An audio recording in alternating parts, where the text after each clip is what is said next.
Me friends and ఫ్యామిలీతో సరదాగా బయటకు వెళ్ళటానికి కారు లేదా? అయితే వెంటనే ఈ నెంబర్కి కాల్ చేయండి.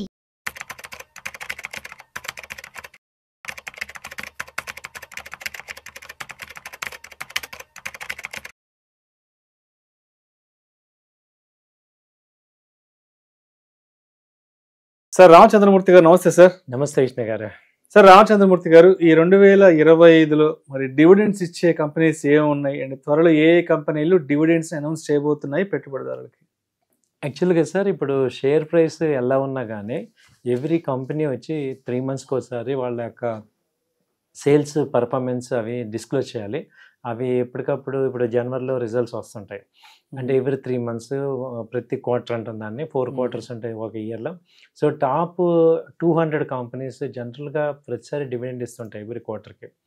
అయితే మనం ఏంటంటే దాన్ని పెద్దగా పట్టించుకోగానే ఓన్లీ డివిడెండ్స్ కోసమే కొంతమంది ఇన్వెస్ట్ చేసే వాళ్ళు ఉంటారు. సో వాళ్ళందరూ పాయింట్ ఆఫ్ వ్యూలో అసలు మంచి డివిడెండ్స్ ఇచ్చే కంపెనీలు చూసుకుంటే ఇప్పుడు గవర్నమెంట్ కంపెనీస్లో మేజర్ కంపెనీస్ అన్నీ డివిడెండ్స్ ఇస్తాయి. సో షేర్ ప్రైస్ ఎక్కువ పెరగవు కానీ డివిడెండ్స్ ఎక్కువ ఇస్తాయి. సో అలాంటి కంపెనీస్లో ఇప్పుడు జనవరిలో ఏమి ఉన్నాయి అలా చూసుకుంటే జనవరిలో వచ్చి ఎన్ఎండిసి ఒక కంపెనీ ఉంది, national mineral development corporation NMDC, అలాగే ఎస్జీవెన్, అలాగే రైట్స్. తర్వాత ఏంటంటే ఇప్పుడు ఈ ఐటీ కంపెనీస్ రిజల్ట్స్ అన్నీ ఫస్ట్ హాఫ్లో వచ్చేస్తాయి. సో టీసీఎస్ కానీ, ఇన్ఫోసిస్ కానీ, విప్రో కానీ, ఈ హెచ్సిఎల్ టెక్, అలాగే టెక్ మహీంద్రా, ఇవైతే కంపల్సరీ డివిడెండ్స్ ఇస్తాయి అన్నమాట. సో రిజల్ట్స్ బట్టి వాటి యొక్క ప్రాఫిట్ని బట్టి డివిడెండ్ ఈల్డ్ అనేది మారుతుంది. 1.5 నుంచి 2.5 మధ్యలో మారుతుంది. సో జనవరిలో ఈ కంపెనీలు అన్నీ కూడా డివిడెండ్స్ ఇస్తాయి. ఇవి కాకుండా ఫిబ్రవరిలో తీసుకుంటే వచ్చే ఏమున్నాయంటే ONGC, oil and natural gas corporation గవర్నమెంట్ది, అలాగే హాల్, ఈ మధ్య హాల్ బాగా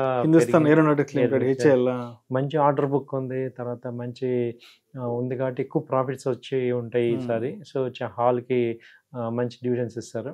ఆ తర్వాత ఏంటంటే ఈ బ్యాంకింగ్ ఇండస్ట్రీ అంతా కూడా ఆ టైంలో రిజల్ట్స్ వస్తాయి కాబట్టి హెచ్డిఎఫ్సి బ్యాంక్ కానీ, ఐసిఐసిఐ బ్యాంక్ ఇస్తుంది, యాక్సిస్ బ్యాంక్ ఇచ్చింది, అలాగే వేదాంత, ఇంకోటి ఏంటంటే వేదాంత అనే కంపెనీ ఎక్కువ డివిడెండ్స్ ఇస్తాయి. సో ఈడిఎల్ అంటాం దాన్ని. సో వాళ్ళు కూడా మంచి డివిడెండ్ ఇస్తుంటారు. అలాగే మార్చిలో వస్తే ఈ క్వార్టర్ ఎండ్లో మార్చిలో వచ్చి సెయిల్, అలాగే GAIL, steel authority of India అంటాం సెయిల్, గెయిల్ వచ్చి గ్యాస్ అథారిటీ ఆఫ్ ఇండియా, ఆ తర్వాత వచ్చి హిందుస్థాన్ యూనిలివర్ కానీ, కొచ్చిన్ షిప్ యార్డ్ కానీ, కాన్కార్ కానీ. సో ఇలా పబ్లిక్ సెక్టర్ కంపెనీస్, ఆ తర్వాత ఐటీసీ ఎక్కువ డివిడెండ్ ఇస్తూ ఉంటుంది. తర్వాత ఎఫ్ఎంసీజీ కంపెనీస్, సో అలాగే ఈ యొక్క సిమెంట్ కంపెనీస్, సో ఇవన్నీ కూడా ఎక్కువ డివిడెండ్స్ ఇస్తాయండి. సో ఈ రిజల్ట్స్ యొక్క టైంని బట్టి ఆ రిజల్ట్స్ తర్వాత ఆ ప్రాఫిట్స్ అనౌన్స్ చేశాక వాళ్ళు ఎక్స్ డేట్ అని ఇస్తారు. ఇక్కడ చాలా మందికి ఇప్పుడు నెక్స్ట్ పాయింట్ ఏంటంటే ఇప్పుడు డివిడెండ్స్ని ఎలా క్యాష్ చేసుకోవాలి, ఇప్పుడు నా దగ్గర స్టాక్ లేదు ఎప్పుడు తీసుకోవాలి అనేది ఒకటి మేజర్ ఇక్కడ తెలుసుకోవాల్సిన పాయింట్ ఏంటంటే వాళ్ళు రికార్డ్ డేట్ అని ఉంటుంది. సో ఆ రికార్డ్ డేట్ ఎక్స్ డేట్ అని ఉంటుంది. రికార్డ్ డేట్లో ఎప్పుడు మన డీమ్యాట్లోకి షేర్లు ఉండాలి. అంటే ఇప్పుడు డివిడెండ్ పర్పస్ కోసమే నేను కొన్ని స్టాక్స్ ఆ టైంలో కొనేసి ఆ తర్వాత పెరిగితే అమ్ముతానని కొంతమంది అనుకుంటారు. అయితే వాళ్ళకి ఏమవుతుందంటే కొంచెం క్లియర్గా చెప్పాలంటే డివిడెండ్ కోసమే ఇన్వెస్ట్ చేయొద్దు. డివిడెండ్ కంపెనీస్ ఏమవుతాయంటే అవి గ్రోత్ కొంచెం తేడా తక్కువ ఉంటుంది. ఇప్పుడు ఎప్పుడైతే డివిడెండ్ డిక్లేర్ చేస్తారో ఆ ప్రైస్ దానికి అడ్జస్ట్ అవుతుంది. ఇప్పుడు 20 రూపీస్ డివిడెండ్ ఇచ్చామనుకోండి, ఆ 20 రూపీస్ ప్రైస్ తగ్గిపోద్ది ఆ రోజు. కాబట్టి ట్రేడ్ చేసే వాళ్ళకి ఇది అడ్వాంటేజ్ కాదు. ఇన్వెస్ట్ చేసే వాళ్ళకి, లాంగ్ టర్మ్ ఇన్వెస్ట్ చేస్తాము అనుకునే వాళ్ళకి ఇది కొంచెం మంచి అడ్వాంటేజ్. సో డివిడెండ్స్ రావటం వల్ల ఏమవుతుందంటే మనకు కూడా ప్యాసివ్ ఇన్కమ్ అనేది కనపడుతూ ఉంటుంది. సో మంచి అక్యుములేట్ చేసుకోవచ్చు. నేను లాస్ట్ టైం కూడా చెప్పాను, అంటే డివిడెండ్ కొంచెం లార్జ్ స్కేల్లో కనుక మనకి షేర్లు ఉంటే, ఎక్కువ షేర్లు ఉంటే మనకు మంచి అడ్వాంటేజ్ ఉంటుంది. సో అలాంటి పాయింట్ ఆఫ్ వ్యూలో ఇప్పుడు మన పోర్ట్ఫోలియోలో కొంత పోర్షన్ ఇలా డివిడెండ్స్ ఇచ్చే కంపెనీస్లో పెట్టుకుంటే డిఫెన్సివ్గా మనకి రేటు ఎలా ఉన్నా కానీ, మార్కెట్లో ఎలా ఉన్నా కానీ మనకు కొంత ఎవ్రీ క్వార్టర్కి కొంత అమౌంట్ వస్తూ ఉంటుంది. సో దీన్నే డివిడెండ్ ఈల్డ్ అంటాం.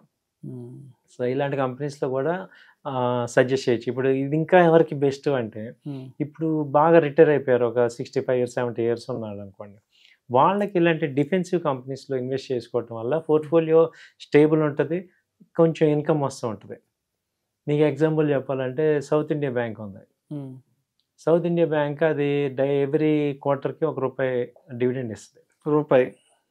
దాని షేర్ వాల్యూ 25 ఉంది. ఒక ఆయనకి దాదాపు 50 షేర్లు ఉన్నాయనుకోండి. నేను చూసా రీసెంట్గా. ఆయనకి ఎవ్రీ 3 మంత్స్కి లేదా 6 మంత్స్కి ఒకసారి ఇచ్చిన ₹50,000 డివిడెండ్ కింద సంపాదిస్తున్నారు. సో మీరు గమనిస్తే ఏంటంటే షేర్లు ఎక్కువ ఉంటే కనుక ఆ డివిడెండ్ అమౌంట్ ఎక్కువ కనపడుతుంది. అవునులే. సో కాబట్టి మనం ఒక పెద్ద ఇన్వెస్టర్స్ అందరికీ కూడా డివిడెండ్ ఈల్డ్ చాలా ఎక్కువ వస్తుంది. అవును. సో మనం ఏంటంటే ఇప్పుడు ఇక్కడ నుంచి అక్యుములేషన్ స్టార్ట్ చేసి ఒక 5 years అలా మనం కంప్లీట్గా స్టాక్స్ని అక్యుములేట్ చేసిన వాళ్ళకి మంచి డివిడెండ్స్ వస్తాయి. ఇప్పుడు కొంతమంది ఉన్నారు ఇన్ఫోసిస్లో ఇన్వెస్ట్ చేసి డివిడెండ్స్ మీద దాదాపు పర్ యానమ్ 1 lakh సంపాదించే వాళ్ళు ఉన్నారు. సో అలా మనం ఏంటంటే డివిడెండ్ ఏమీ తక్కువ కాదు, ఇది కూడా మంచి ప్యాసివ్ ఇన్కమే. అయితే షేర్స్ ఎక్కువ ఉండాలి, అక్యుములేషన్ ఎక్కువ పెట్టుకోవటం వల్ల అడ్వాంటేజ్. ఇలా చేసుకోవచ్చు. Thank you sir. Thank you so much Shanthamurthy గారు.